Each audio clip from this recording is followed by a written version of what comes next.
இது Malaysia trip episode 8. நிறைய பேருக்கான கனவுங்க மலேசியாவில் இருக்கிற இந்த கோவிலுக்கு போய் முருகரை பார்க்கணும் அப்படின்றது. ஸோ என்னோட கனவு இந்த நாளில் நிறைவேறிச்சு. உள்ளே என்ட்ரு ஆகும் போதே எனக்கு கண்ணெல்லாம் கலங்கிடுச்சு.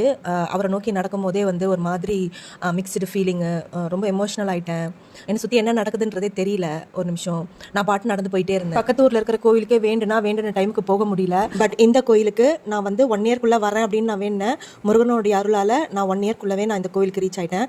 ஆக்சுவலாக வந்து லாஸ்ட் இயர் சேலம் போயிருந்தேன். முத்துமலை முருகர் அந்த பெரிய சிலை இருக்கும் இல்லையா, அந்த கோவிலில் வந்து நான் வேணேன். இதே மாதிரி பெரிய கோவில் மலேசியாலேயும் இருக்குது. இந்த ஒரு வருஷத்துக்குள்ள நாங்கள் அங்கே வந்து கண்டிப்பாக உங்களை வந்து நான் பார்க்கணும் அப்படின்னு நினச்சேன். நான் சொன்ன மாதிரி இது நம்ம நினச்சா நடக்காதுங்க. முருகனுடைய அருளும் ஆசீர்வாதமும் அவர் நினச்சாதான் நடக்கும்.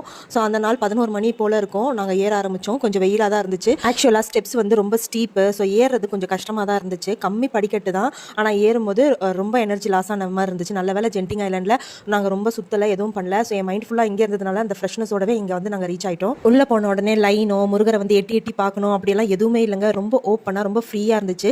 முருகரை வந்து ரொம்ப நேரம் தரிசனம் பண்ணிட்டு அங்கேயே உட்காந்து கந்தசஷ்டி கவசமும் வேல்மாறலும் பாராயணம் பண்ணி இங்கே முருகரை பார்த்துட்டு இன்னும் கொஞ்சம் ஸ்டெப்ஸ் ஏறி மேலே போனோம்னா வள்ளி தேவயானி முருகர் 3 பேரும் காட்சி அளிக்கிற மாதிரி ஒரு கோவில் இருக்குது. ஸோ அந்த இடத்துல நாங்கள் வந்து சாமியை பார்த்துட்டு ஃபோட்டோஸ் எல்லாம் கொஞ்சம் எடுத்துட்டு அரௌண்ட் ஒரு 3 மணி போல் நாங்கள் வந்து கீழே இறங்கி வந்தாச்சு. கோவிலுக்குள்ள நுழையும் போதே இந்த பக்கம் அந்த பக்கம் பார்க்காம நேராக மலை ஏறிட்டேன். ஆக்சுவலாக கீழே நிறைய கோவில் இருக்குது. அதெல்லாம் அடுத்த எபிசோடில் பார்க்கலாம். பாய்.